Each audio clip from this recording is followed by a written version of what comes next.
어제 코스피 지수가 하락으로 출발을 했지만 상승 전환한 이후에 고점을 높여가더니 2007선에서 상승 마감했습니다. 반면에 코스닥 지수는 513포인트 선에서 하락 마감하면서 7거래일 만에 방향을 바꿔 잡는 모습이었습니다. 유가증권 시장의 수급적인 동향 살펴보겠습니다. 수급적인 특징입니다. 외국인 쪽에서 매도 물량이 나왔습니다. 반면 개인과 기관 쪽에서는 매수를 했는데요. 기관 쪽에서 985억 원을 사들였고 개인이 소폭 31억 원을 매수했습니다. 외국인 쪽에서는 921억 원의 매도 물량이 출회됐습니다. 코스닥 시장의 수급 동향도 살펴보겠습니다. 코스닥 시장 외국인과 기관 동반 매도였습니다. 각각 48억 원과 67억 원씩을 매도했는데요. 개인 쪽에서는 164억 원을 매수하는 움직임이었습니다. 선물시장의 수급 동향도 살펴보겠습니다. 선물시장에서는 개인 쪽에서 229계약을 매도했고 기관 쪽에서 강한 매도 물량이 나왔습니다. 2124계약을 매도했고 외국인이 반면 2255계약을 순매수하는 움직임이었습니다. 외국인과 기관의 순매수 그리고 순매도 상위 종목들 살펴보겠습니다. 먼저 외국인의 순매수 상위 종목 살펴봅니다. 1위부터 5위인데요. 먼저 삼성전자 1위에 올라와 있습니다. 2위는 KB금융이고 이어서 NHN이 3위에 올랐습니다.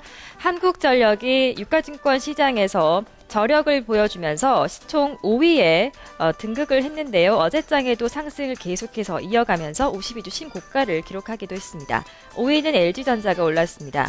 기관의 순매수 상위 1위 종목 바로 LG디스플레이였습니다. 2위는 SK텔레콤, 현대차와 KT 그리고 LGU+ 등 통신 3사가 대거 포진이 되어 있는데요. 기관 쪽에 적극적인 매수세를 받으면서 어제장에 동반 강세를 펼쳤습니다. 순매도 상위 종목들도 살펴보겠습니다. 먼저 외국인의 순매도 상위 1위 LG 디스플레이였습니다. 기관 쪽에서는 매수를 많이 해줬지만 외국인의 강한 매도세가 나오고 있는 종목입니다. 2위는 현대모비스이고요. 이어서 LG화학과 SK텔레콤, 삼성화재 순으로 외국인 쪽에서 매도를 했습니다. 기관은 현대중공업을 가장 강하게 매도했습니다. 자동차주들의 약세가 계속 이어지고 있습니다. 부품주인 현대위아가 기관의 강한 매도를 받았고 SK이노베이션과 삼성 SDI 그리고 호남석유가 3위부터 5위권에 이름을 올렸습니다. 순매수 종목들 중에서 특징적인 흐름 살펴보도록 하겠습니다. 순매수 특징 종목으로 SK텔레콤을 선정해봤습니다. 어제 역시 통신 3사가 나란히 강세를 펼치면서 전체 업종 가운데 통신 업종의 상승이 두드러진 하루였습니다. SK텔레콤은 3일 연속 상승을 하고 있는 구간인데 어제 4%가 추가적으로 상승했습니다. 수급적으로는 기관 쪽에서 14만 8천여 주의 물량을 사들이는 모습이었는데요. SK텔레콤의 주가를 확인해 보겠습니다. 어제 추가적으로 6,500원이 올랐습니다. 16만 500원의 종가를 형성하는 모습이었습니다. 지난해 배당 투자 매력이 부각이 되면서 꿈틀거리기 시작했던 통신주가 이번에는 4분기 어닝 모멘텀을 싣고 날개를 달고 있는 모습입니다. 특히 올해 초부터 시작된 이 통사들의 영업정지 사태는 오히려 오는 1분기에는 마케팅 비용 절감으로 이어져서 실적 개선에 긍정적인 영향을 미칠 것이다라는 분석 또한 나오고 있는 상황입니다. 우선 발표를 앞두고 있는 4분기 실적과 관련을 해서는 3분기의 실적 부진에 따른 기저효과 그리고 LTE 가입자의 증가에 따른 실적 호조가 예상이 된다라는 분석이 계속해서 이어지고 있습니다.